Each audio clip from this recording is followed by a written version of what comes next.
right, everybody, welcome to another Perceptive Podcast here on the Game Wisdom channel.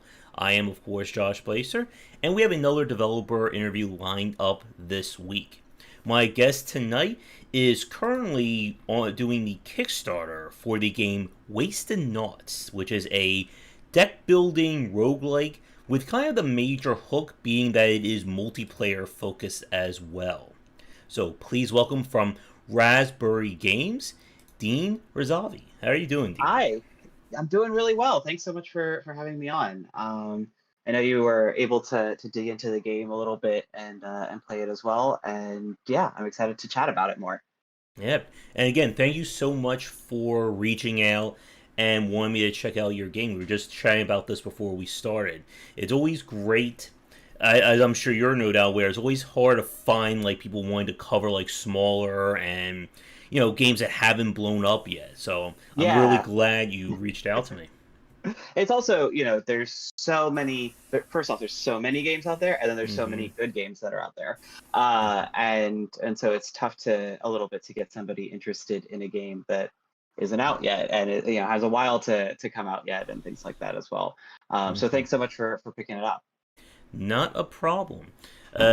Nexus Games, who's in chat, that's my co-host for a lot of stuff, Sharky. He was the one who I played the game with on that footage that I sent over. Okay, awesome.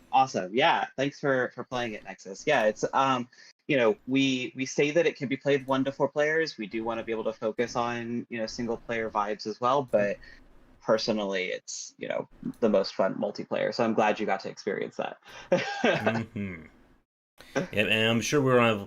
I'm sure he may not be feeling too. I know he may have a bit of a cold or something, but if he is available, I'm sure he's going to be sending lots of design questions Okay, your excellent. way here. Excellent. Let me just I'm keep ready the for it. camera nice and organized. There we Oh, go. sorry. No, it's I have just a tendency to me move like around. OBS. Yeah. All right, that should be good. All So, right. to get things started with, Dean, since this is your first time on the cast, could you talk a little bit about your background and what is Wastenauts? Yeah. So background is weird, but the more that I'm in games, the more I find that everyone's background is a little weird. True. Uh, I used to be an attorney. I was a general commercial litigator for about 6 years, and during that time was doing a lot of games as a hobby, game design stuff, and got involved in game development scenes around here in New York. Um, and I there was a period where I was about to launch my first game, Vidar, and kind of felt like to be able to do it successfully, I needed to focus on it full time, Mm-hmm. and started to treat it more and more as a commercial endeavor. And so as I did that, I decided to kind of pull the trigger and go into game dev full time. So I've been doing that. That was around 2016. So I've been doing Raspberry Games now for, gosh, almost 5 years, which is kind of scary. Like it's almost as much time as I was an attorney, which is a little wild.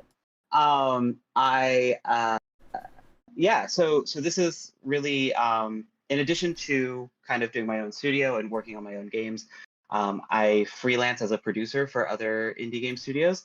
And so I have the opportunity to work on seeing games out the door in other studios and less from a design perspective there, although producers get their hands in everything. um, and this is Wastenauts is my second commercial release, so uh, or will be when it actually comes out. So the quick story about Wastenauts is it is a cooperative collectible card crawler. So the whole idea is that you are kind of playing a little bit like Slay the Spire, where you've got some cards and you're fighting monsters and stuff like that, but it's more permanent progression, like RPG style collectible. You're unlocking cards of your account and you take it with you from session to session. Um, that's kind of the vibe. Yeah. It's all online multiplayer. It's for 1 to 4 players. It's set in the kind of a wasteland setting, post-apocalypse. Very tongue-in-cheek. We tend to not try to take it too seriously, the game. We want it to be kind of silly and Borderlandsy a little bit. And it's in Kickstarter right now. So it's running until April 22nd. Yeah. Also, I'm seeing a lot of familiar faces in chat. So hi Blair, hi Welshie, hi Softwhite. um, these are good. These are all good people. All right, and yeah, like you said, like everyone has their own path when it comes to game dev. That's like I think like part of the course when it comes to Yes, being an indie developer. yes. I've heard a lot of different stories, a lot of different paths, and one of the really cool things specifically about being a game developer here in New York is that that's even more common than most places. When I would first start showing up to events, and I would be coming from the office. So like I was the only one who was still there in like a suit and tie at a games con, but but there were definitely other people who were like, oh, I do finance, I do marketing, I do all this kind of stuff. So everyone kind of came from other places. Yeah. Hmm. So, with Wastenauts, as we said at the start, this is on Kickstarter, and at the time of this recording, and hopefully by the time this goes up for those of you watching this then, the Kickstarter will still be going on. How long have you been working on Wastenauts for? Um, Gosh, I want to say close to 3 years.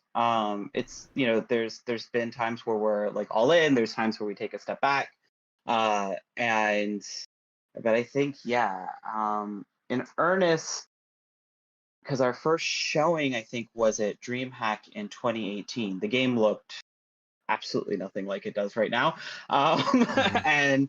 and so that was yeah, quite a while ago. So about 3 years. We you know the core team right now. I'm the only one who's pretty much full time on it, and the team kind of has more time or less time depending on what's going on with everyone else's stuff. And even I've last year had other projects in the works, so that's kind of how we approach it. And it's also gone through a lot of iteration to get here. We had a pretty solidly different game um, over the past 3 years, especially from an artistic standpoint, especially from the core mechanics and what systems exactly need to belong in this. Um, and so those kinds of things, it made more sense for us to just continue to spend time like making sure it's fun until we finally got like around last year. Suddenly it was like, oh, people are having fun with the game. Okay, now we can like start to continue to work on building it out and getting an alpha ready and all that. But until you reach that point where it's like, is this fun? Okay, then who knows how long that process is until it gets to a fun state. Hmm. And yeah, and especially for a game like this, you say you started this about 3 years ago, so that would have been like 2018. I Yeah. think like the whole kind of like deck building roguelikes, deck building design kind of thing. I think took off right around that time. Slay the Spire was 2019. Right. So I guess what inspired you to make Waste and Naughts like as a deck builder? And did it start originally as a deck builder? Yeah, it always kind of did. There were some other like RPG style games, and actually the game came from my partner Dan. He had a tabletop RPG that he was running that he had built this kind of universe for. And we started to look at different formats where it could really excel. And a really easy way to test kind of a randomized dungeon is to have them written, like all the different things that you could encounter, write them on index cards and then shuffle them up and then draw them, and it's kind of like you're encountering things in a dungeon, right? It's essentially what we've done is randomize a dungeon. And that's how the game existed for a while. It was just an index cards that I think I still have in a linen closet somewhere. um and so the that's kind of where we had really started with that idea.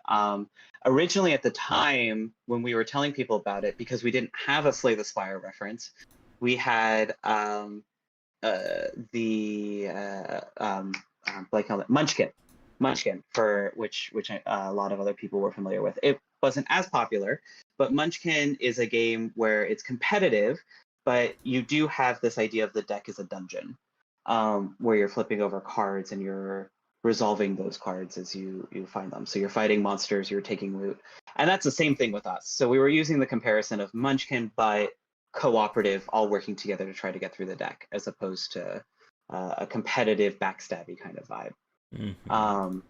Yeah, so we had some references, and then once rogue like deck builders became popular, once Slay the Spire entered the arena, once Monster Train entered the arena, and a few others, we were like, okay, there's another comparison point here for us. We had also used playing Hearthstone with your friends instead of against them, since it is a collectible card game. But that one, I think, managed to confuse people more than more than actually do any work. So yeah.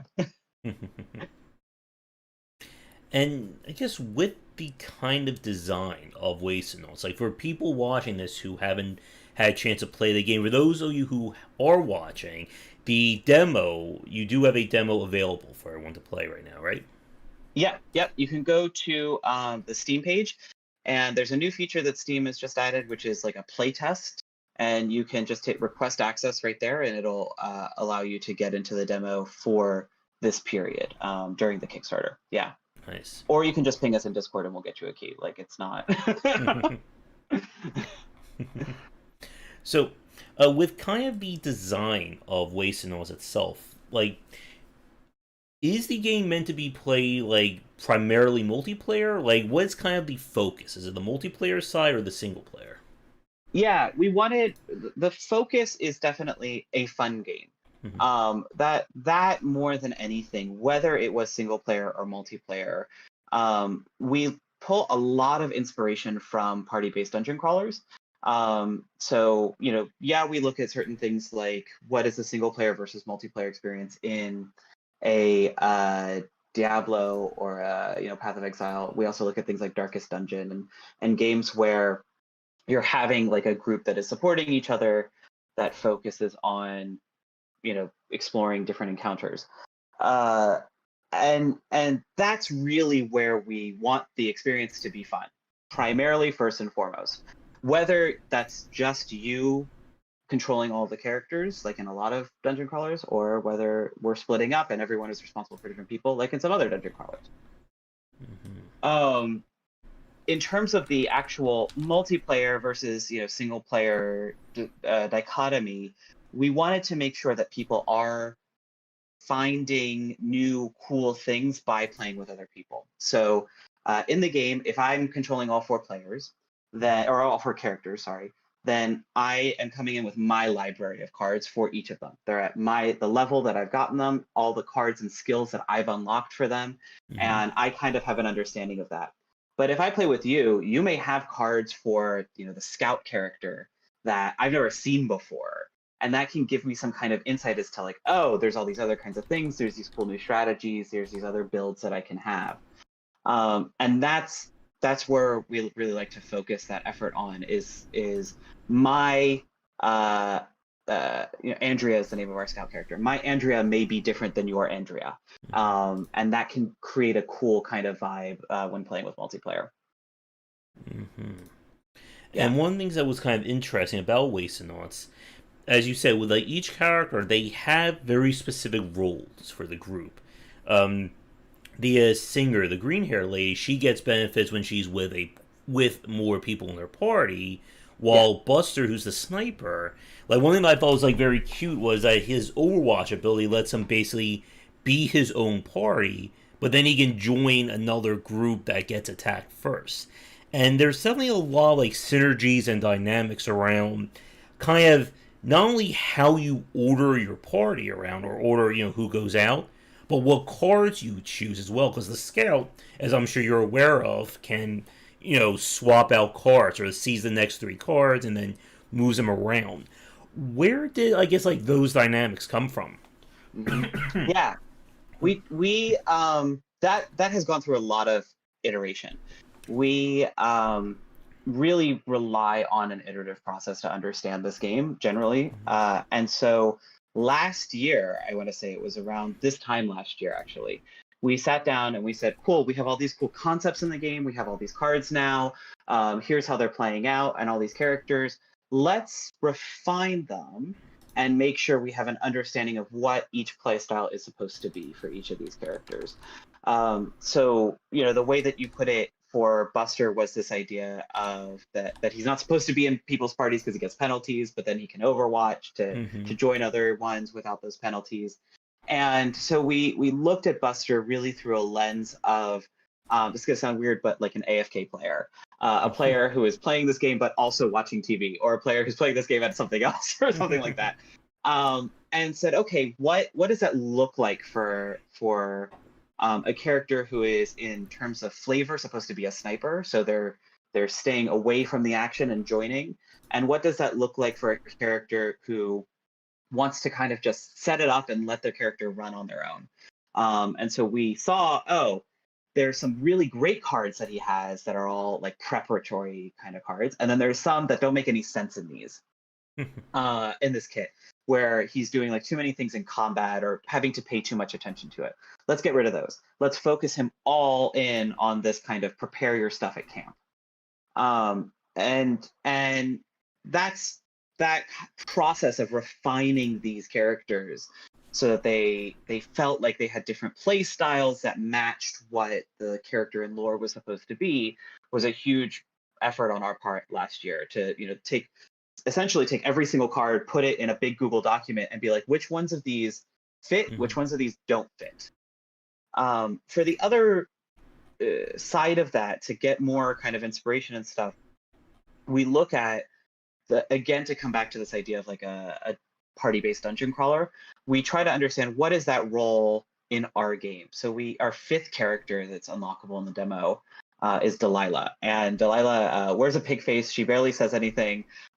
She wields a big hammer, and we knew right off the bat that we wanted her to be a tank.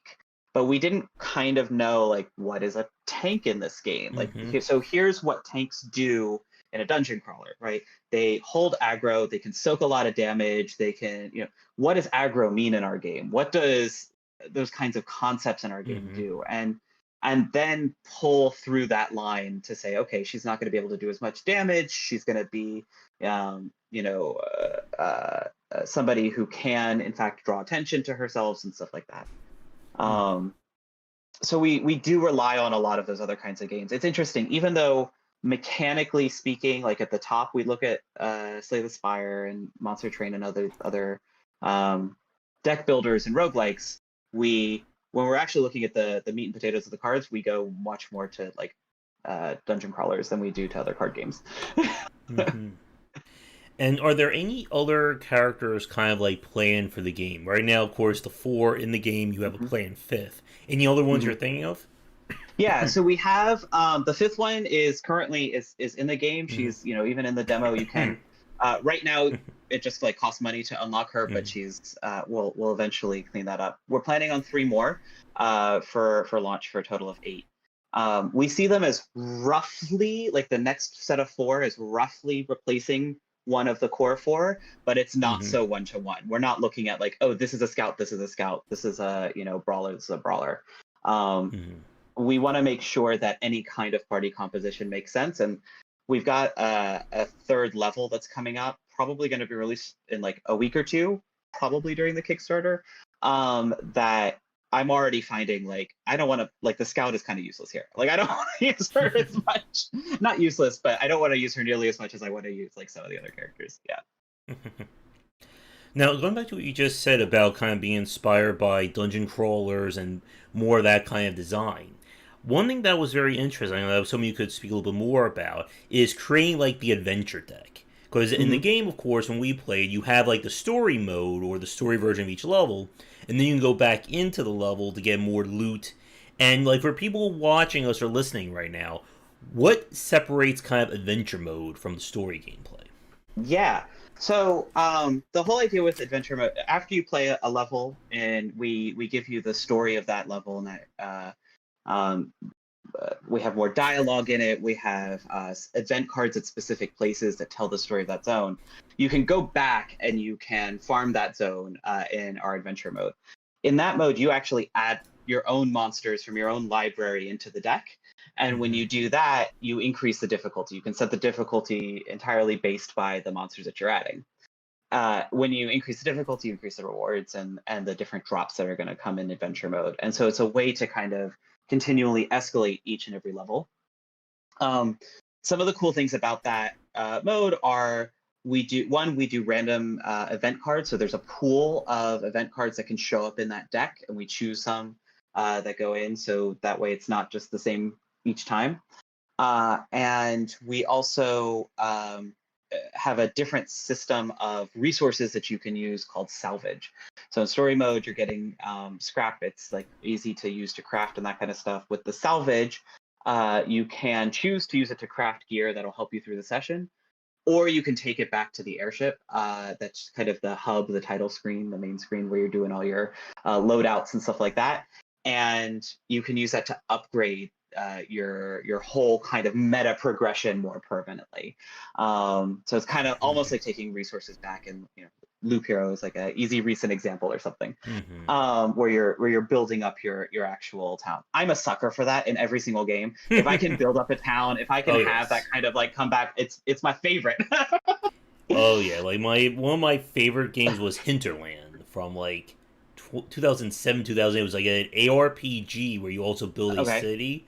And the whole die is you go out, you kill enemies, you bring back materials and gear, you can upgrade your town, you give it to your farmer, they do better farming, you then go back out. It's my favorite loop. It's really my favorite loop.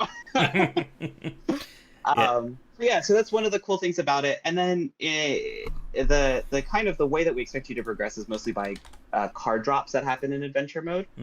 And you get 3 at the conclusion of each session. Each session's only about like 20 minutes or so. You get those 3 cards, and you can sell them if you need to, like sell dupes and stuff like that. But the higher the difficulty, the more rare drops you're going to get. And our plan is, especially once we have like the full level cap and everything in, for each zone to have specific rare cards that you have to go and hunt there. So if you're like, oh, I'm looking for this particular like ability card, I gotta go to the dunes, and I have to crank up the level as high as I can possibly take it, so that I can try to have a chance for those cards to show up as that end game grind. Yeah. And I think that's kind of like very interesting about like Wastenauts compared to some of the other deck builders that we've had a chance to play. It feels more, I don't want to say like MMO-ish, but it feels more focused on like that kind of persistent model. Like as you said, you go out, you fight, you level your character up, which then lets you get more cards. And I guess like a few minutes ago, you said that the original version of Wastenauts was like a far different beast compared to what it is right now. Like, what was like kind of like your original vision, and like when did you decide to kind of change it to where it's at now? Yeah, some of the core session mechanics are still around, although I have notes from our playtest where from like the first time that we decided to add the concept of parties into the game, we're like, oh, this could be really cool. It was so kind of fluid. But the original idea was that it was just going to be individual missions that you would go through, and so you would finish this mission, and you would the first one in the waste, you would move to the next one in the dunes, you would move to the next one and that one, and that was it. And so it was like, okay, we would then, after you finish those missions, we'll sell you some more. And there was no real retention there. It was just kind of a go from one to the next. There wasn't so much of a focus on collectible either, like a collectible card model. It was more just a here are the handful of cards, and you can use them or not. And as we constantly came up with cooler and cooler ideas for cards, we were like, okay, there has to be a limit for this, and there has to be a way to kind of harness this. And at the same time, we originally intended for this to be a tabletop game. Like we were just thinking card game. This is something that we'll sell, as a physical item. And as we continue to talk about it more and more, my experience was with video games. Dan's experience was with video games. Marina, our artist, her experience was with video games. And we're like, we don't know the first thing about shipping. We don't know the first thing about manufacturing. Why are we doing this? So went the video game route, and that's when we really realized we needed to have more retention models. It's interesting that you mentioned MMOs, because my first go-to for that concept of going out and trying to hunt for rare ability cards like that, I stole that idea from Guild Wars 1. which is an MMO where the end game was very much about going out, finding harder monsters, and stealing their skills that you would be able to use in the future. And a lot of our other design principles, we try to focus on everything as a card. So unlike some of these other deck builders, our monster cards are cards. Our monsters are cards. They're not just some monster that you encounter. They're everything in the game is, as much as we can, is a card. Even the characters are technically cards. And that was pulled from Path of Exile, of everything is a item that's that can be modified. And so we do look to those things that have a longer retention loop to understand how we can better improve the systems within the game. Yeah. Mm-hmm. Yeah, and it is very interesting about like combining these aspects into a game like this, and with kind of like, I guess, like, again, like, we're recording this, you're in the middle of Kickstarter, or you just started, so we can't exactly talk too much about, like, high end or late game, but like, I'm sure you've thought about this. Like, what does like late game or like master level play of Wastenauts looks like in terms of, I guess, like cards or just like the general gameplay loop of it? Yeah. So there's a few different loops that we like that interact with each other, and it's definitely something we talk about pretty frequently.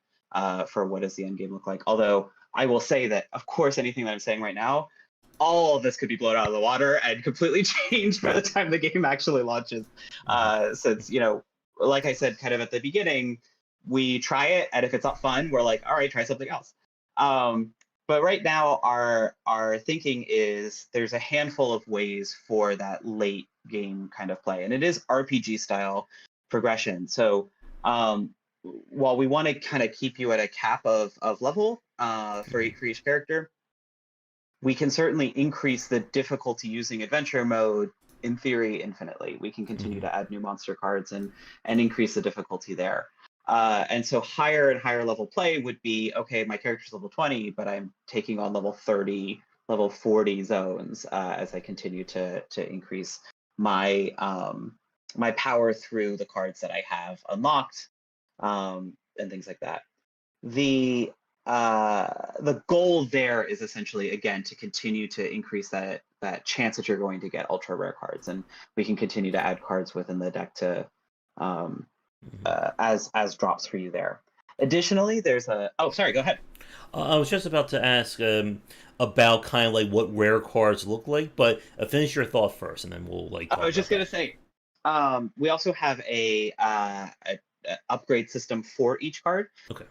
So we have the church with the clergy play a large part in our lore, and they have the ability to upgrade all of your abilities, all of your gear blueprints. It's expensive, and it also requires killing mini bosses and getting resources from them specifically to use. So it's another path through.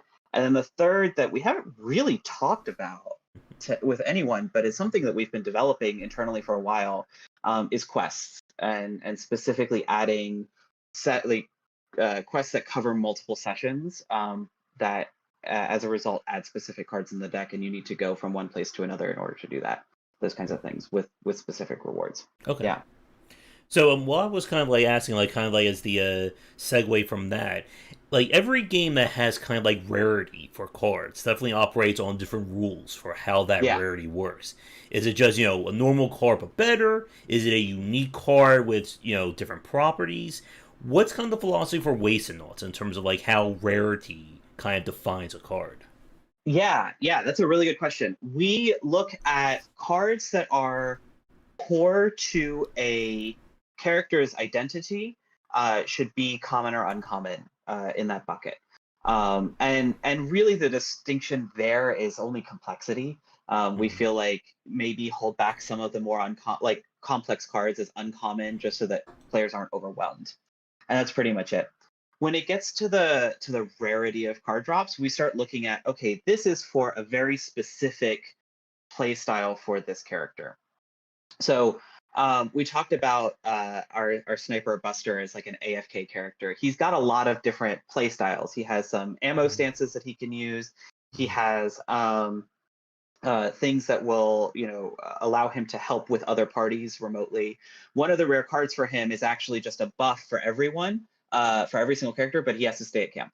And it's very specifically geared towards a play style of Buster is like checking out and helping from camp, as opposed to using like some of these other tools. So that's what we look at in terms of, is this core to their identity, or is this one particular play style, to determine the rarity of things? Yeah. And it is like very interesting as you're describing a lot like how these synergies work, because as I'm sure if Shark is still watching, like we really didn't see a game really like hit like these like very specific notes in terms of its gameplay, like with the adventure deck, sign with cards, the monsters, etc. And I guess the next question then is, what is kind of the philosophy for like the monster card designs? Because obviously with the adventure mode, you're able to kind of just like pick and choose exactly how you want. What's kind of like how you're building the various monsters in terms of, how hard are they, what kind of powers they should get compared to the player, etc., etc. Yeah, we start with coolness. We honestly just like, the first thing is like, this sounds like a cool idea. And let's stick it on a monster and let's see how easy or difficult it is. We tend, we're still in that phase where we're generating all of the monster cards. We're still, because we're in Kickstarter, we're like, here's a core set we could get off the ground, but we're going to need a lot more. So you'll notice that there's mechanics that show up on one or two monsters that, could be applied across the board. And that's just us testing, like, is this fun? Is this a cool thing? Does it feel like when you draw that card, are you like, oh, like now I get how this monster's supposed to be? And if you get that oh moment, cool. We'll add it to a bunch of other things. In terms of balance and things like that, to be fair, we haven't done much of a balance pass. We do have a general spreadsheet where we're like, here's roughly what stats we expect you to have at each level. And so actually, Dan built a simulator, a battle simulator, where we can put like Lucky Jack at a given level against a monster with specific HP and EP, and it'll tell us roughly how many injuries he'll take during that, and he'll run it like 100 times. And so we could say, okay, this is maybe a little bit too much HP or too much speed or things like that. That gives us a good starting point. After that, it's just kind of looking at, as we play it, is it too hard or too easy? We're finding right now generally that we're in alpha and we've already had power creep. So we and rather than nerfing our characters, we like that feeling of being a boss. We like that feeling of finding these like ridiculous combos to exploit. One of the early decisions that we made was not to really modify dice values, to not have a ton of things that are changing, the numbers on your dice, and instead we wanted to just like shotgun 100 dice to the boss's face. It just felt better, right? We wanted you to feel cooler in that sense. Unless all those dice roll 0, then it's just, oh my god. Then you're cursed. Then like the game hates you. Shark, you heard that, right? The game hates me. Yes. So that's where we take a look at how we're going to do those monsters. And then anytime we have an idea for a monster, we're like, okay, what's the counterplay? Sometimes is there specific gear that we want you to be able to craft that can counter this or things like that?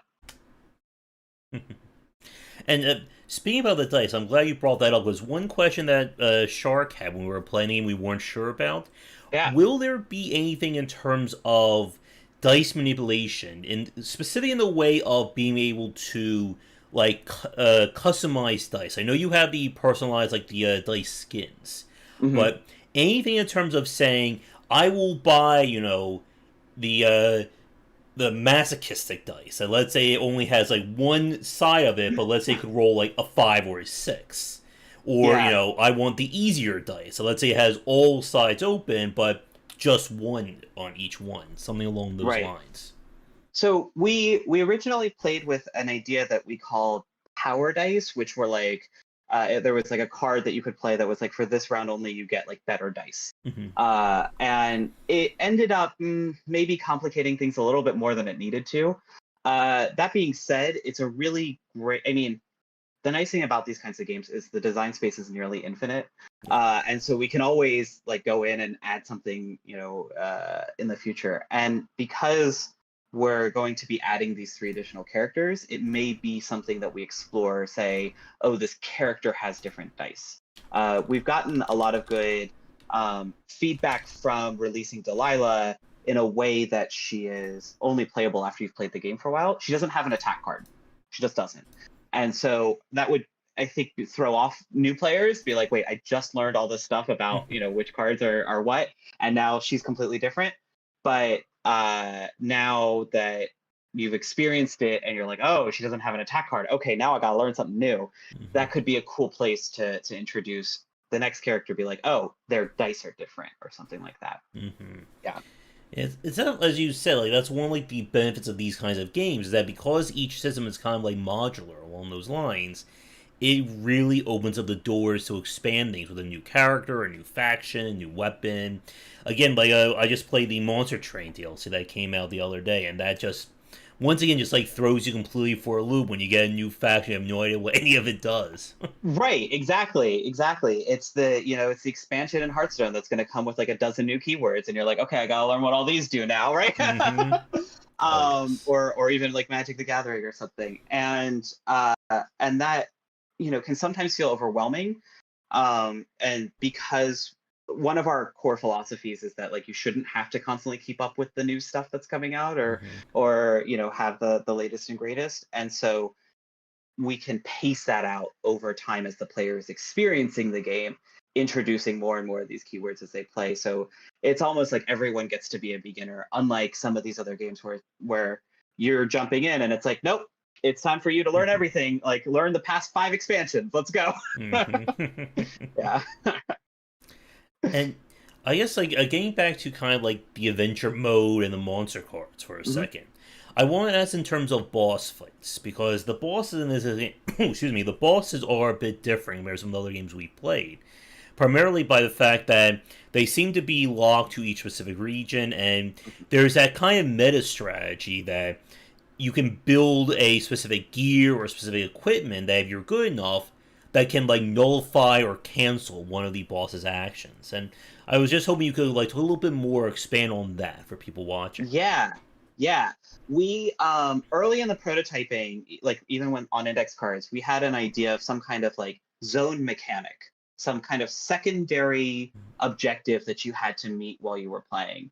And so the easiest one for us when we were testing it was, okay, pay 100 scrap and you like the boss can't heal, and that'll be kind of it. And so that made it into the first boss as a pretty straightforward way to do it.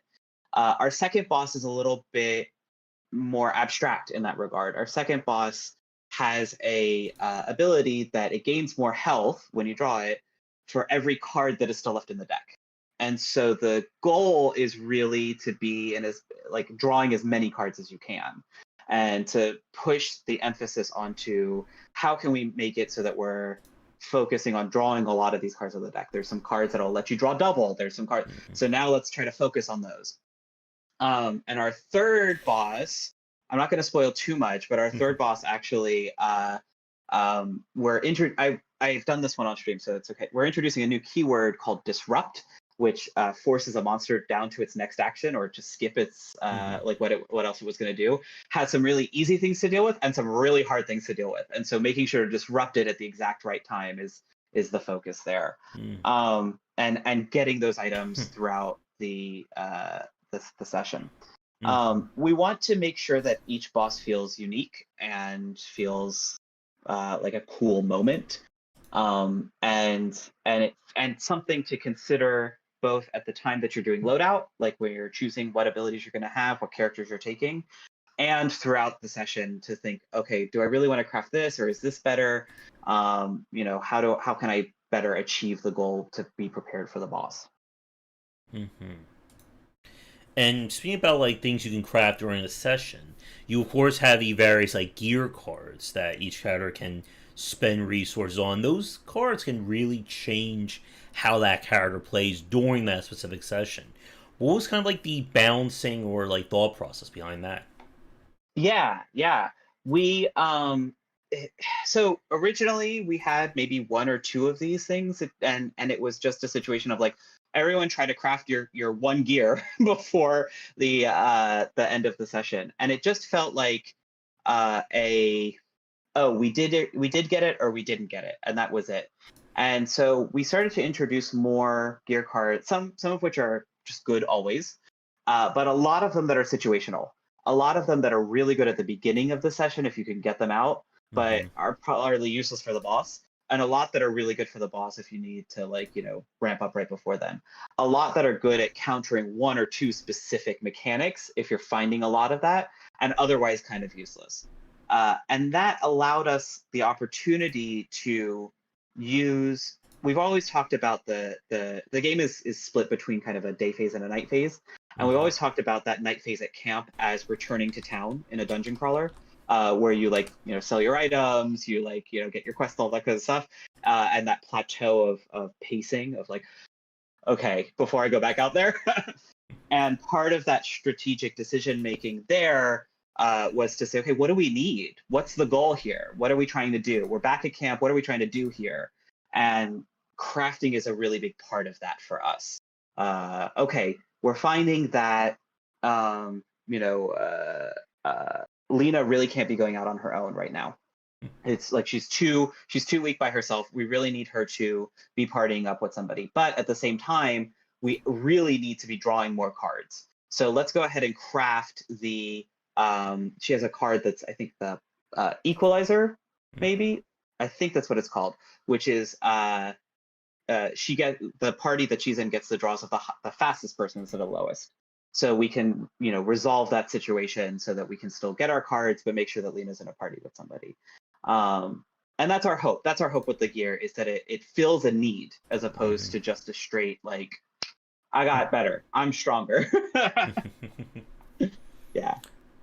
All right. Yeah, We and actually, oh no, go I ahead. was just gonna say, we use that especially with as we're sitting down and designing new cards, where we ask generally like three questions. Can we make a card that makes this person better at what they already do? Can we make a card that fills a gap that this person doesn't have? And can we make a card that is just kind of weird and changes the flavor of the character a little bit? Those are the three lenses that we tend to look towards when we're like, okay, time to put out some new cards. Great. And Yeah. as a reminder, for people watching us live right now, if you do have any questions for Dean regarding Wastenauts, feel free to put them in the comments and we will get to them as they show up. Let's see. Yeah. And you And see Powered Ice Knights. So her with the sniper backing her up. So she got all of her cards, but I also checked what cards were coming up. Yeah, and that's kind of the goal here, is that each character is supplementing the other characters in interesting ways. Um, there's some really cool combos out there. Most of them our players have found. Some of them are definitely broken, but like we're gonna keep them anyway. Yeah. yeah, and I guess like in terms of like play testing and kind of like feedback from people, what has been, I guess, like we were having this discussion about kind of like how grindy or how much you need to play the game in order to really start to see a lot of the stuff. What's been like kind of the discussions along those lines? Because as we said, a Yeah. lot of the like core gameplay loop of Wastenauts is that the dungeon crawler, go in, do a quest, do an adventure, bring back the loot, power up, go back in, and as you all know, repeat until you're overpowered. Yes. Yeah, we generally, in terms of leveling, we've had some good discussions in terms, like, how many sessions do we expect you to play before you've made it to the next level?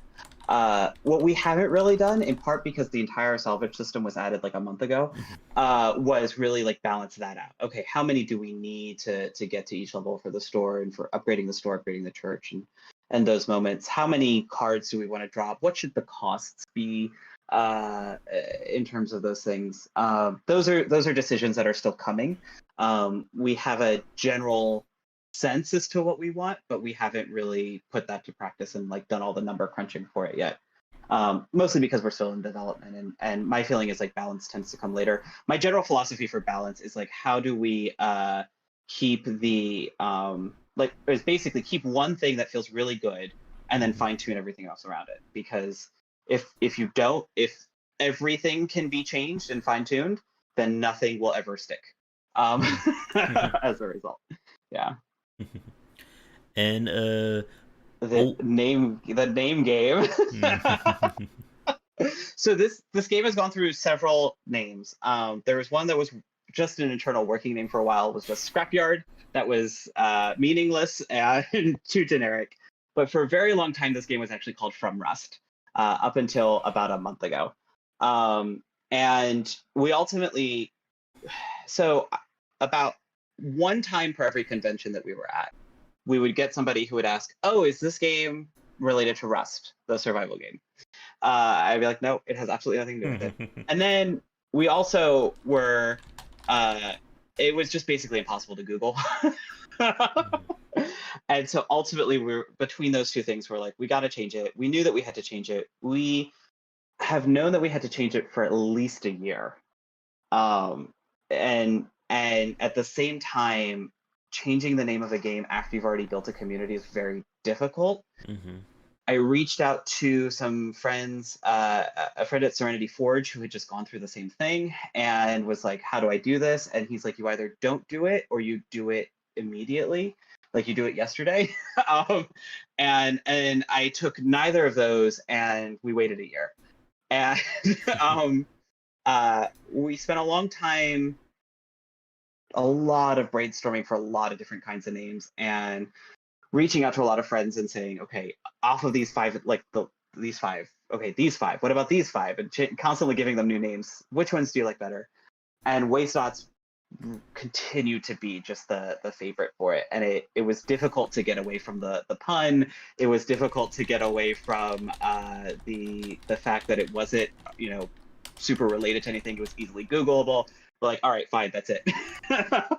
And then it took us another like 3 months to get the logo and everything set up. So took some time before we announced it. But that was the decision. We did a fair amount of testing with friends and family to understand what the best way to do it is.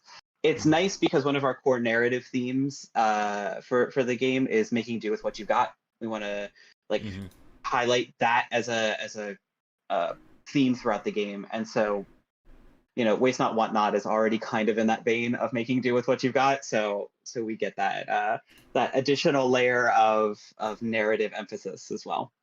Yeah, and coming up with a catchy name, that is a nightmare in of itself, as I'm sure Shark's well aware of, I'm well aware of, and just about every developer who's trying to come up with something for their title is aware of. Yeah, it's really hard. You want to get something evocative. You want to get something that's not generic. You want to get something that understands the perspective of the game, that conveys the tone, and then at the same time something easily, searchable and easily pronounceable. Yep.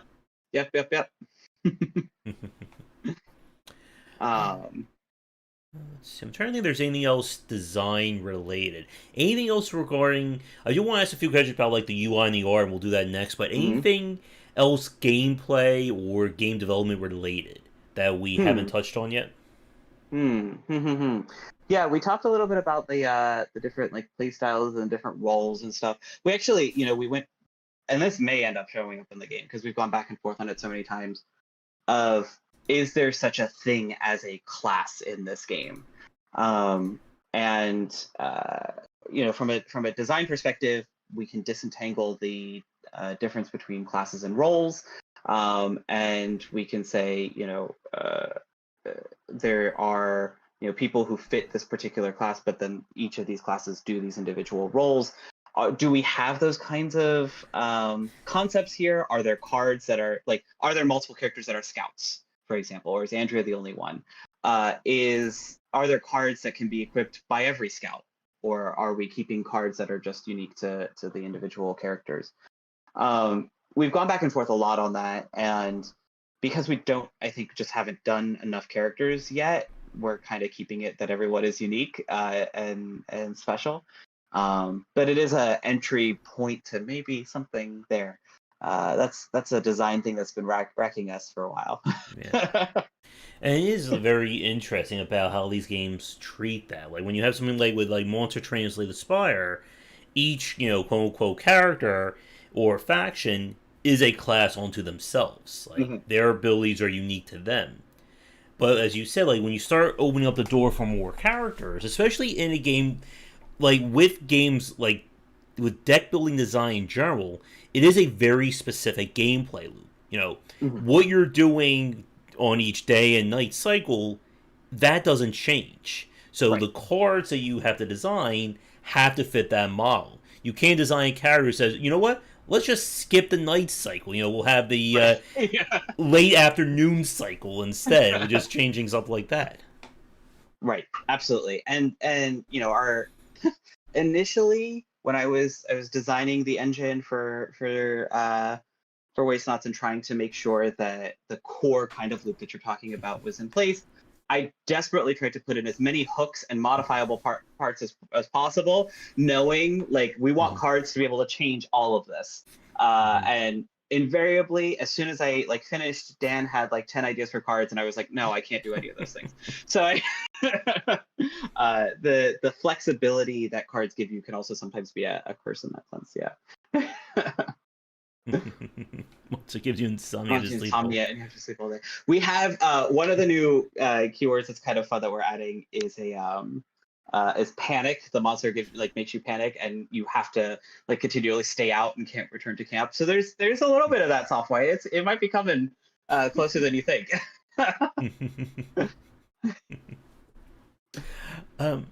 And I guess like two other questions. Like I said, I want to ask a little bit more about the art and the UI for the game. So sure. Starting with the art, what was kind of like the inspiration? Like obviously there's something like cues from like Borderlands, Mad Max.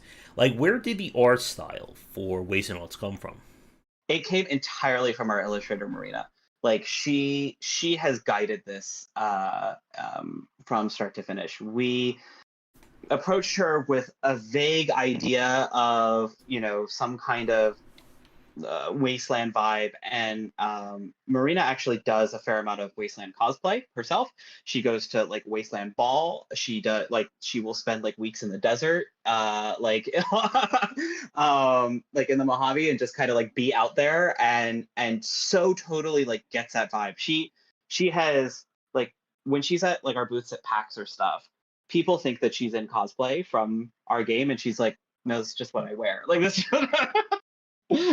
Like I look like I am from Mad Max. And she has really, really driven that artistic approach. Obviously, we talked about like Borderlands and Mad Max being on the mood board. I think like Kill Bill's on there, Rat Queens, a few other significant kind of comic violence almost would be our kind of focuses there.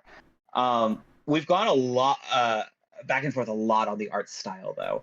If you see old screenshots of this game, it was originally kind of more painterly, and then it moved more into this specific line art vibe. It's gotten from more realistic to more comic specific. There's a lot of changes that we've done over time until we finally felt like, aha, it all makes sense. And that was recently. That was only about like a year and a half ago that we understood what it was supposed to look like. In terms of the aesthetics, part of I said one of our core principles is like making do with what you've got. As part of that is everything should feel like it's something from something else. So all of our monsters, like you should be clearly able to identify like, hey, that part of that robot is a moped. That part is a toaster. That part, and have moments like that with the robots as well. And the masks for all the robots came entirely from Marina. Like she made one robot with a mask, and we're like, you're gonna have to put them on all of them now. Sorry about it.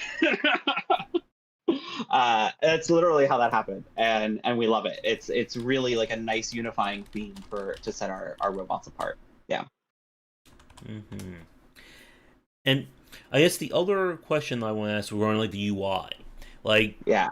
when we were playing this, like the UI felt very complete. At least we had like a few nitpicks in terms of like being able to quick select stuff, things along those Yeah. lines.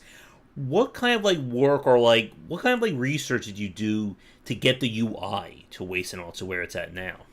Yeah, we brought on another amazing team member, Anna Funk. You should see the UI before Anna joined the team. It is atrocious. It is so bad. We had this massive clunky wheel at the top left of the screen that turned constantly, had like 18 parts and kept track of everything. And nobody understood what it was. It took up like a fourth of the screen.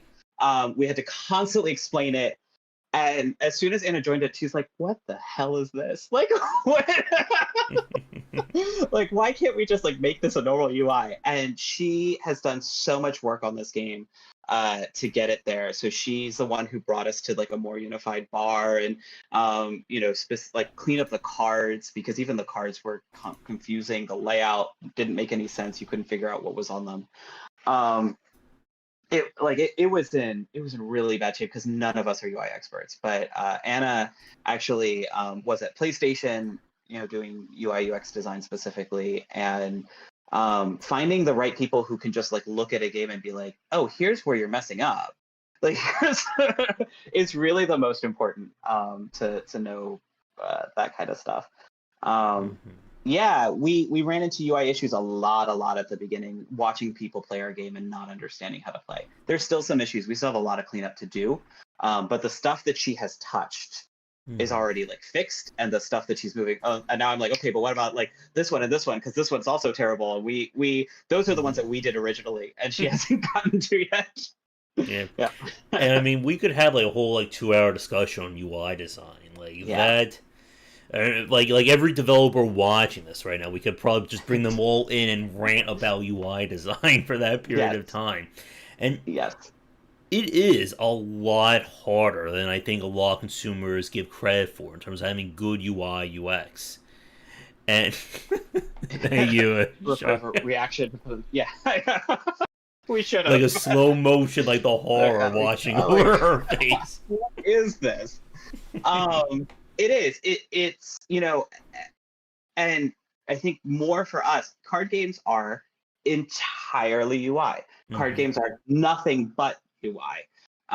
They are, it's not like we have a level designer. We don't need somebody who's going to be shaping terrain. We don't need Mm-hmm. somebody who's going to be like building the walls of our 3D levels, or placing platforms at the correct jump distance in our 2D Mm-hmm. platformer. There's none of that. It's the level is UI. Everything is UI, and so it's not just a thing that we have to worry about. It is the thing we have to worry about for the actual layout of the game and how the game flows and where things are situated on the screen. Yeah, it's Mm-hmm. that my TCG is UI of the game. Yes, absolutely. Collectible card game. It's UI of the game. Yeah.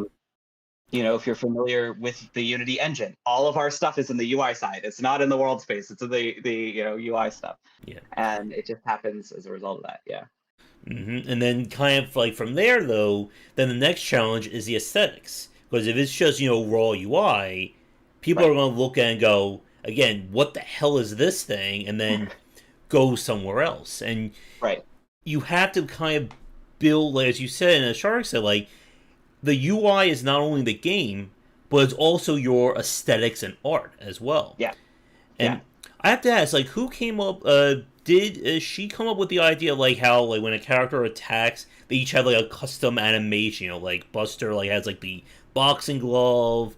I think Andrea has like the little drone that comes out, and so on, like that attacks the enemy. Yeah. We had those. Originally, our attack was just that the portrait would just like fly over and like leave and then go back.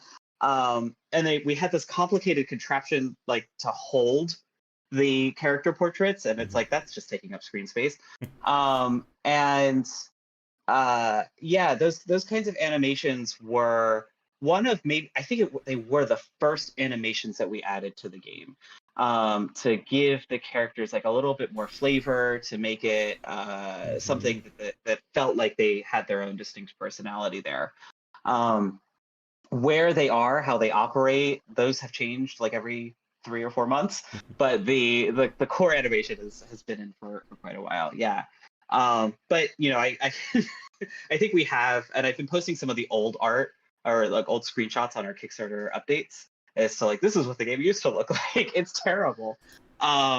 We had such huge, the portrait was like, this big, and then there was a massive frame around it.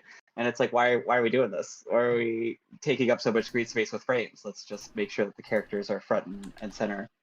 And to that point of like the providing the aesthetic, yeah, they really do set the tone. They set the mood of the game, right? It's a difference between Diablo, just having a red orb and a blue orb, and then having like Gothic statues surrounding them that look like they are off of a cathedral. That difference is huge in a game, and it's a really important aesthetic element to set the entire tone. Yeah. Definitely. I guess like from when she looked at the UI, kind of like the work that you're doing now on it. For any other developers like watching us live recorded, any like major takeaways, anything that somebody else who's building a UI for their game, or if it doesn't have to be a deck builder or not, like anything like major that you learn as you've like grown and worked on this? Yeah. If it matters, it's got to be front and center. If it that's just the absolute thing, right? If it is relevant, if that's the important thing, and that's what you want your players to look at, it needs to be in the center of the screen.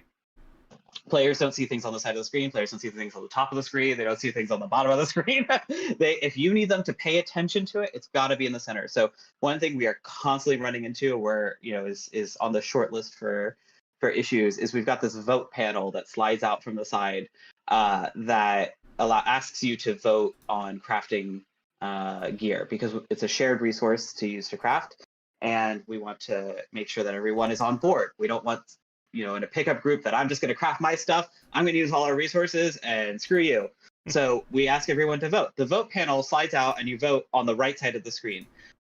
Nobody sees it. Like, people miss it constantly. And it happens in our playtest too. We're the developers. Of this game. We play this game several times a week, and we're still like, oh shoot, I didn't see that. Sorry about that. It's, if we want somebody to vote on something, we got to make it front and center. So that's one of our things. So if you need the attention of your player, it's got to be right where their eyes are, right in the center of the screen. Yeah. One thing that we found was like a little bit confusing was when the events come up during an adventure, and it says accept or don't accept, and some of the only option was just to accept. Like we had a little bit of confusion there. Yeah. We need to we made a change 2 or 3 weeks ago to the game where not everyone could vote, because originally the way that system was set up was everyone could accept or not accept. And people were like, well, wait a second, why is so-and-so getting to decide whether I have to fight something? That's not fair. So we changed that to a situation where only the players who had characters in the current party could actually vote on it, and everyone else just had like a ready button to indicate, because the balance for that then is, if I'm the only person who can vote and I'm a player who doesn't read, I just skip all dialogue, but you're a player who reads everything, then we don't want to skip it for you. I don't want to be in a situation where I'm skipping it for you. So we wanted to make sure that players who read everything could still have a ready button. That's a tough balancing act, especially in a multiplayer game where everyone kind of needs to advance in lockstep in terms of reading dialogue and things like that. So we're still finessing exactly what the rules are there. I think the rules we finally got about 3 weeks ago, and now it's a question of how we communicate them to the player. Yeah. All right. So I think with that, as a quick time check, we are just over an hour in. So I think we'll talk a little bit more about the Kickstarter and kind of future plans, and that will kind of take us to the end. So I would say another 20, 30 minutes, I think, at most. Should be good. That works for you. Yeah, absolutely. I'm here. All right. So with that, let's switch gears for a few minutes, talk a little bit more about the Kickstarter itself. So as we said, it is on right now. There will be a link to it in the recorded version. So the first question I always like to ask developers when they go to Kickstarter: how long have you planned the actual Kickstarter campaign? Like, what you want to do in it, et cetera, et cetera. Yeah. We started talking about Kickstarter last summer. We started in earnest preparing for it first week of December. So December, January, February, part of March. Okay. Yeah. So 3.5 or so months of planning went into it. I think that's kind of the minimum. It's really hard to do everything that you're going, and even with 3.5 months of prep, we were still like the night before it was going live. We're like, okay, we got to get this. We got to. I think there's a lot that has to get done in order to prepare for a Kickstarter, and it is going to consume a lot of dev hours that are not dedicated to making the game or things like that. Yeah. Now, one thing that I find interesting is I'm looking at the page for it, and there's always that. I should pull it up too. There's always that debate about stretch goals versus not having them. And I can see that Wastenauts doesn't have it unless that's something you're playing on now. Okay. So what was the decision not to have them with this? Yeah. So first off, I should note that the director of Kickstarter, Anya Combs, or not director of Kickstarter, director of games for Kickstarter, Anya Combs, is a friend of mine here in New York. And her advice was, don't do it. She is squarely on the side of don't do stretch goals until you've actually hit your goal. And if somebody at Kickstarter tells me not to do it, I'm not going to do it. But I also my impression generally when I go to a page that is not yet funded, I thought $30,000 was, for our budget, something that we could reasonably do. I was under no illusions that we were going to raise $30,000 in one day. And so when I go to a page that has their Kickstarter or their stretch goals up on day one, what I see is, wait, how much do you actually need to make this game? Because you're asking for X amount of dollars for the actual pledge. And if you get that, you need to make it. But then I'm seeing on your stretch goals, you need $20,000 to do some kind of basic things that I would expect to be in the game. So that leads me to believe that you don't know what you're doing about your game. You're not serious about it. You don't have a core understanding. There are people who can get away with it. Those people are the ones who know that day one, like they will be funded within 48 hours. If you know, 24, 48 hours, you are going to be funded. There's no question about it. Like you are, some celebrity who made all of our favorite games from childhood, and this is your first indie game, or this is your 20th Kickstarter. You are, in fact, back when like Harebrained was doing like the Shadowrun Kickstarters, or you are Obsidian doing the Path of Exile, or not, Pillars of Eternity, the other PoE, Pillars of Eternity Kickstarters. You know that it's going to be funded on day one. Cool. Get up your stretch goals. If you're anyone else, don't. Yeah, and the other point, as you said, is that, and I'm glad you brought up Harebrained Schemes. I was just about to mention them. Like, their model, I think, has been like my fare for their stretch goals.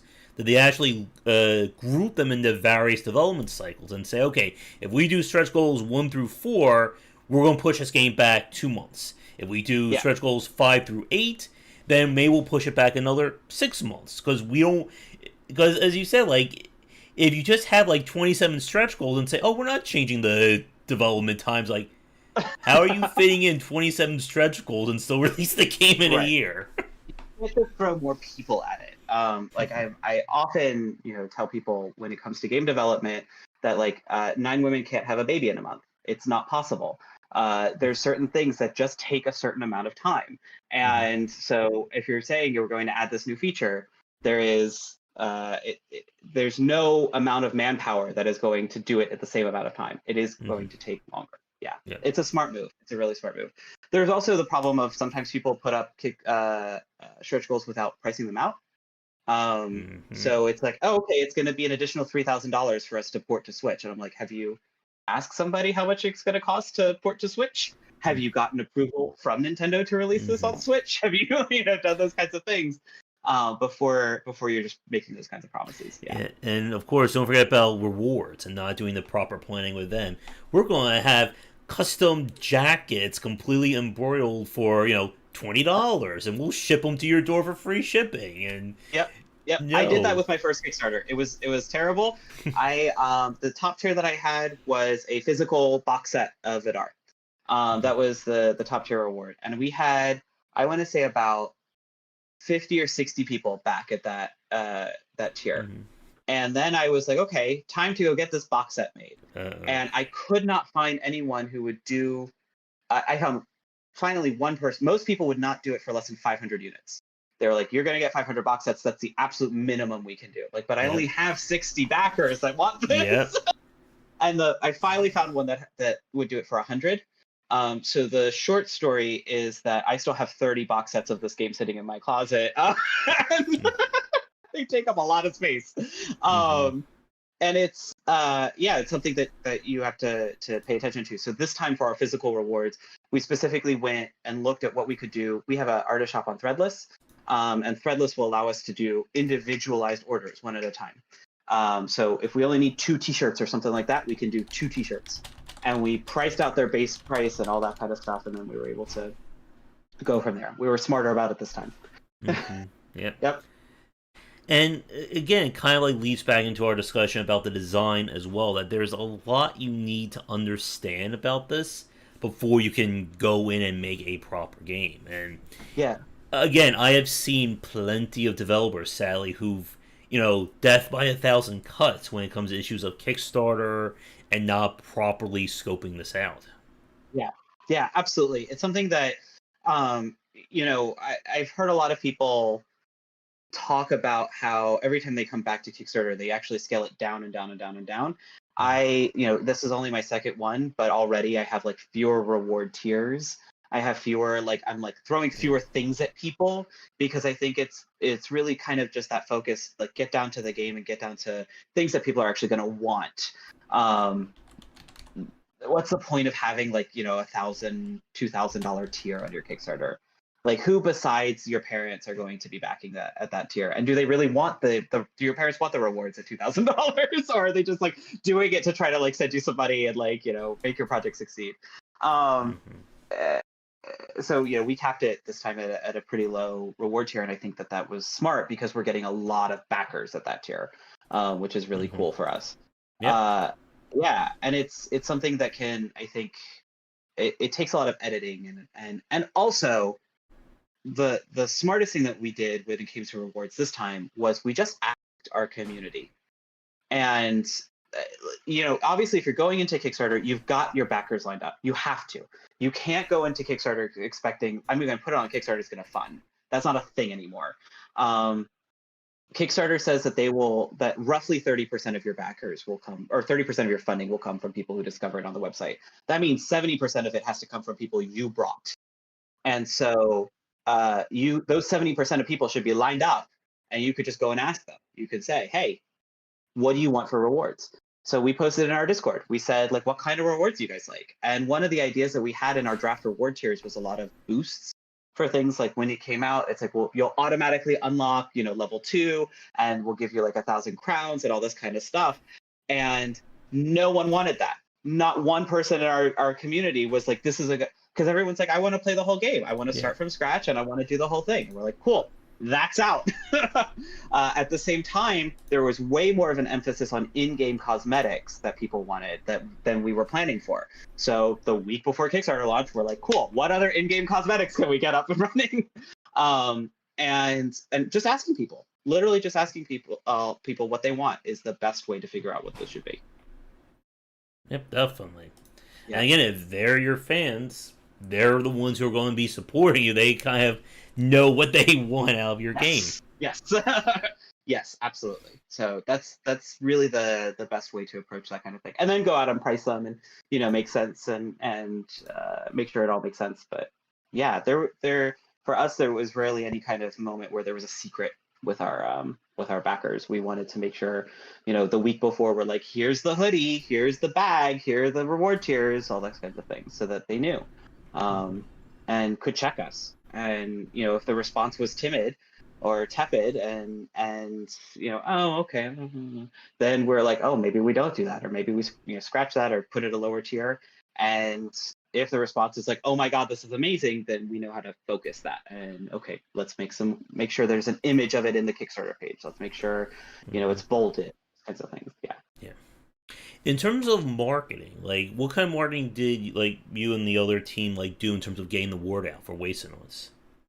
Yeah, I don't know. Everything and anything that we can kind of figure out. Admittedly, most of our community building has been done at conventions, which, surprise, there were none in 2020. Yeah. It's been really hard for us to make that pivot. Actually, a lot of our community, like core members from our Discord, found us at PAX or at local events or DreamHack or similar things like that. And replacing that, we haven't quite done yet. We really haven't. So for marketing, what we've done is we have been doing a lot of content creator outreach recently. We have been going through, and this has been a lot of blood, sweat, and tears, where we just go into Twitch, we go onto YouTube, we go to find people who are playing similar games, who are have a little bit of at least of a following. We take a look. And we're like, oh, this person seems cool. This person seems like they'd be interested, and we email them directly. We don't have a list. We don't have like a list of 10,000 Twitch streamers that we just like mail merge or send a campaign. We don't have that. It's been a lot of individual one-off, like trying to find the right people to do it, because some advice that I heard that was very important is you can do things on social media. You can do things like try to tweet things out and like get like the great GIF and get put things on Facebook and blah blah blah. But that is advertising on your storefront. That is people who are already following you. That is people who are there paying attention to you. And I can't just open a restaurant and be like, okay, cool, people are going to come to me. That's my Twitter page, right? My storefront is my Twitter page. That's not good enough. You have to go find where your customers are and be there, as opposed to be where you are. And so far in this COVID situation, the only place that we know where they are places, with other content creators like Twitch, like YouTube, other platforms. And that's where we're just right now focusing our efforts on. Yeah. Yeah, and it is tough. And as we were saying at the start, like, you're based out in New York, I'm in New Jersey, so it's always going to talk to another East Coaster. But like, the East Coast is unfortunately still not, like, I think, predominantly known for game development, especially not as much as the West Coast. Yeah. And it is, I think, again, like, somebody who's on YouTube knows how hard it can be to find and reach out to an audience. Yeah. It's we have so New York has some pretty strong communities. We have some good anchors. Playcrafting is one, which is a community of different devs, and they do various events and conventions. This all in the before times. NYU is a great resource, because the NYU Game Center is a great hub for game development. I just until recently used to teach game design up at Ostos in the Bronx. So there are good educational institutions here, and Bloomfield out in New Jersey also has a strong games program. We count them as ours when we need to. So there's a good presence here, but it's not known for game development by any stretch. It's not like we have kind of major events or anything. The two biggest that we that were in play were MagFest down in DC, and then PAX East up in Boston. And fortunately, both are on Amtrak, so it's very easy for me to just go 4 hours in either direction. But it's not like we have just constant networking events or things like that. Yeah. Yep, definitely. Yeah. All right. I'm trying to think if there's anything else. Anything else regarding the Kickstarter that we haven't touched on yet? Trying to think if there's any. Kickstarter is a very interesting time to do some experimentation. And the other thing is that, like, so with Kickstarter, like, the common trend is that, like, you get a bunch of backers the first 3 days, and then it kind of just slowly grows, and then the last 2 days, right? And that loop is almost for every single Kickstarter project in existence. Games are not. And so what you do during that kind of lull period where you're only getting slow growth is going to make or break it, essentially. And so we're trying just pretty much anything that we can think of, and we're throwing it against the wall. So this Sunday, for example, we're going to do a play with the devs, where we're just going to be online all day, like playing with people during the alpha. and see if that like encourages people to bring their friends and things like that. We're looking at doing some kinds of social goals, so some things like where the community can get together to blast this out on social media, and if certain metrics are hit, then new rewards are unlocked. And we're looking at releasing new content during the Kickstarter as well to see if that can keep people engaged, because we already have a few people who are at level cap, and I'm like, uh-oh. Like I see people, I'm like, you guys have been playing this like 24 hours a day since the Kickstarter launched. It's just an alpha build, guys. Like it's not the whole game yet. Stop. On the positive side, means they must really like the game. It is. It's really great to see until they're just like, okay, I finished it. What's next? And I'm like, no. Where's the rest of your game? It should be done by now. But we're gonna try to put out some additional content during this time as well. And so that kind of time is interesting time for experimentation to see like what are your plans to make it through that lull, to keep the hype train going, to keep like marching the war drums or banging on the war drums. Yeah. All right, so I think with that, I am about out of questions. If anyone has any last-minute questions for Dean about Wastenauts, the Kickstarter, the design, please get them in. This will be officially last call. Because other than that, I think I just have a few kind of like end-of-stream wrap-up questions for you, and then we can say goodnight. Cool. So, I guess the first one, I'm sure something a lot of people are wondering.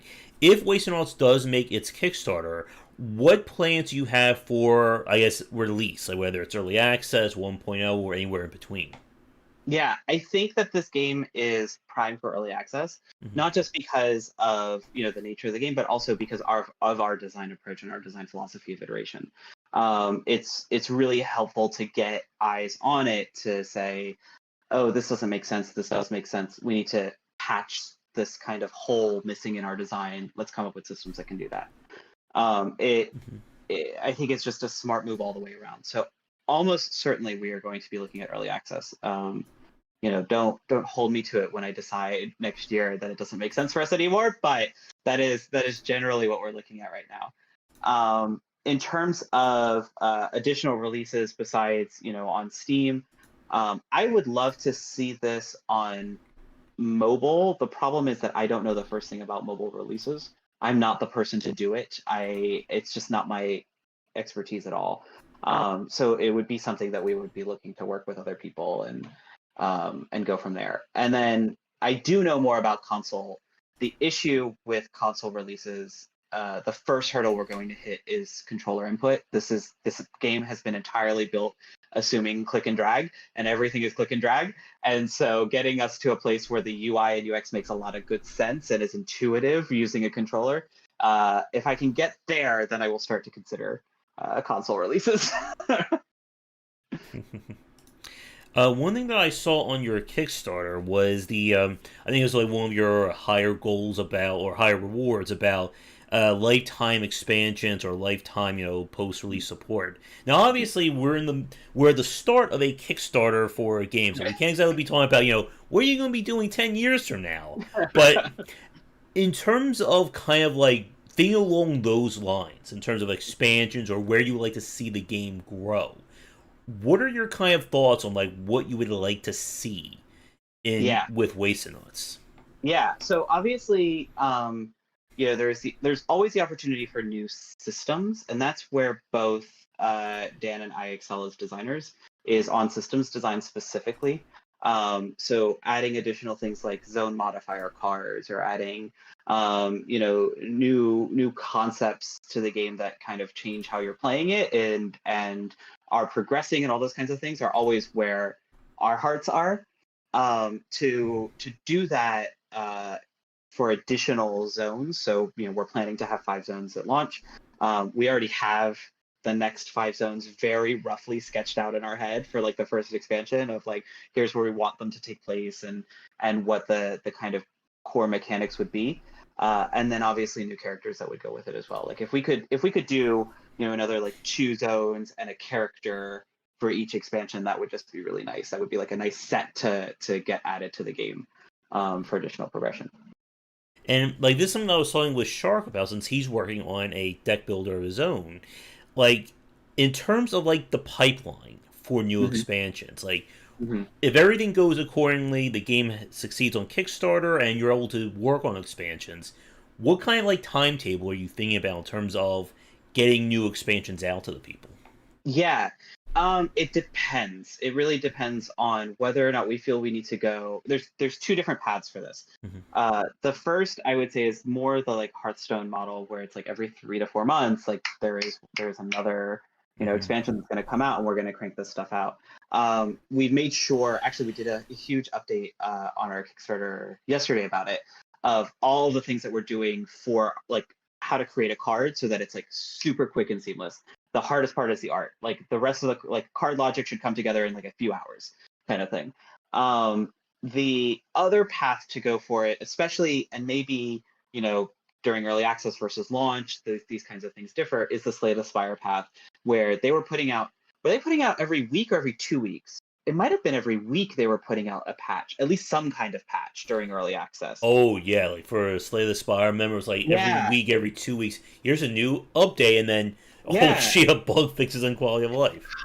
It was just constant, right? So as opposed to like these bigger drops like every 3 months of like here's a bunch of new content, it was slower dribs and drabs, or it was faster, but it was less content each time. That I think especially for early access made a lot of sense for them, and we may do one for early access, one for launch. We may do just one the whole time or the other. We may blend the two. I don't really know in terms of how we're going to approach it. I think it makes the most sense to look at like where our community is at that point. Hmm. Yeah, yeah, Speaking about community, I think that's another very interesting point about anything multiplayer related is making sure you have a community of people because like especially with games that are cooperative or competitive based, and sadly we've seen this plenty of times over that game is launched, there's gonna be like 20, 30 people playing, you can't find a game is dead within like four yeah, days yeah. I guess how are you engaging the community, or how is the community for Wastenauts right now? Yeah. So the first thing I think is that's really important is like if you're an indie that's making a multiplayer game, it has to be able to play single player. It has to be able to play single player because in all likelihood, like I mean, 18 months is a really nice lifespan for your game. And after like it's realistically you're going to hit some server death like at launch and it's going to be a problem. So you need to have some kind of way to engage with the game single player and it needs to be as good. So that's been a really important design focus for us. We never want to be in a situation where you can't play Waste Knots without or because there aren't other people online. In terms of engaging with our community, we've tried to filter most of them to Discord. That's kind of sometimes you can have the pressure to be in too many places. Hmm. You can and as a small team, it's difficult to keep up a Discord, a Twitter, a Facebook, an IndieDB page, a Game Dealt page, a itch page, a da da da da da da da. Hmm. And so making sure that your community knows where to find you, and for us, it's Discord, is has been really good. Uh, and we try to we show things that we're working on. I do dev streams on Twitch where I for just a few hours like on a Monday I'm like Hmm. come look at what I'm working on. Like it's completely spoilery. You're going to see everything that is coming up in the next things because it's what I'm working on, but if that's like your jam then come check it out. We'll hang out. Hmm. um we have actually um a the I think it was Gamepedia originally, but they were just bought out by Fandom. Set up our official wiki for us, and that's been another like effort to kind of focus our community efforts. So like, hey, did you have fun on the game? You um, uh, have learned specific strategies. You unlock specific cards. There are millions of pages that need to get updated on this wiki, like and created. So while we're in between alphas or something like that, here's a good place for you to kind of share some knowledge and stuff like that and talk about the game. So there are tools where you can kind of galvanize your community a little bit in particular directions. Hmm. Um, we finally have like a handful of people like organically posting memes in our chat. So I'm sure you saw when you're playing, a lot of our card art is still just as temp art. that temp art has kind of just organically become a meme in our community, so much so that it's become now like an emote that we can use on Twitch and all this kind of stuff. We made a dice skin based on it. It was our first dice skin for the game. And so empowering, rather than like trying to force it, I'm not somebody who can like come up with that kind of creative stuff and be like, here's a new thing I know it's going to go viral. But if something seems to be taking off and like somebody's making a joke and other people are joining in, empower that and find out ways for them to continue to engage and feel like they're in on the joke. Yeah. You're just like giving my audience like free ammunition to make more memes about me, I think. It's important, and it's it's something that can be taken and you can run with it and make your community feel like they are in fact part of a community. They are, but they need to feel that too. Yeah. All right. So with that, I guess to wrap things up, I guess for one thing, any other developers or groups in the New York area you'd like to give a shout out to before we let you go? Oh boy, well I saw Blair at the top of chat. I don't know if he's still here, but Blair Powell from Fat Games is doing some really cool RPG work right now, and has been releasing some fun demos. Anybody else in the New York area? God, there's so many. Francisco, who operates under Grunoslav Games. Oh yeah, I spoke with a lot him. of adventure. Yeah, he's fantastic. Great adventure point and click games. He's got another one coming up called Rosewater. I don't know if he has a release date for it yet, but I feel like it's soon. He's been making a lot of progress on it. Pay attention to Sam Eng. Sam makes the most gorgeous stuff in Unity that you've ever seen in your entire life. He released a game that was Zarvox, I want to say it was called, but it was like blocks that were like shooting each other. And it was like every post-processing effect that has existed in Unity, he knows how to do. And he's releasing a new game that is like you are a skateboarder that is like skating to hell. And it looks just so pretty. And then, oh boy, there's so many, and I'm gonna forget so many of them. I feel like that's a roundup of people, but I apologize if I'm forgetting people that you should be paying attention to. Another shout out as to Mike Harris. Mike has been working on a game called Run and Gun, which is a really cool parkour shooter as well. I'm gonna like post in my Discord like here are a bunch of New York developers that you need to go follow because there's just a ton. Computer Lunch, I've actually done some production work for them. They have an idle game. Idle games are awesome. Idle games are wild. Idle games are crazy to balance and keep up with the community. And they have an idle game called Cell to Singularity, which is about like you start at an individual cell and it grows all the way up to like past humanity. As somebody who really does love idle games as well, what was the name of that one? I'll add it to my... Cell to Singularity. So it's cell, like CELL, like an individual cell. And then you try to evolve past humanity to like, meta humanity and all this kind of stuff. And you're evolving the entire tree of life.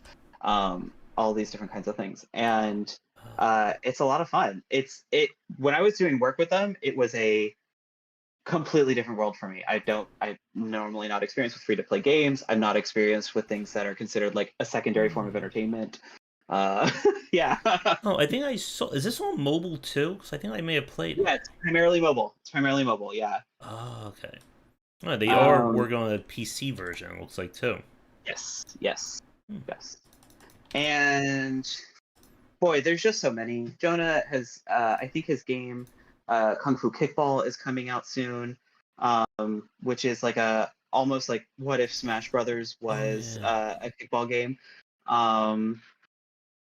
There's a lot of good games being made here. It's just that we don't have like the big AAAs to anchor us, so nobody cares about us. Unfortunately, I can certainly attest to that too.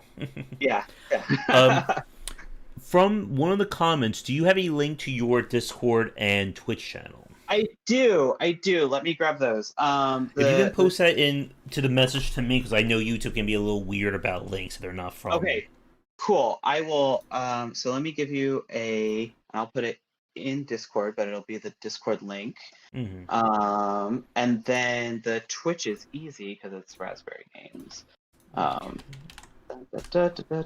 There we go. Yep. Okay, let me put that in the chat. Hopefully YouTube will allow. They're very iffy sometimes when it comes to links. Yeah. If not, you can go to the Kickstarter page, has a link to our Discord. So that's a pretty straightforward way to get to us as well. Yep. And I'll include those. Literally, game. There's a link. I'll make sure to include those in the record version as well for people watching us there. Other than that, I guess I know it feels like we just started. It's almost 2 hours. Anything else you would like to say about Wastenauts? Like anything that we somehow missed? Anything we didn't cover?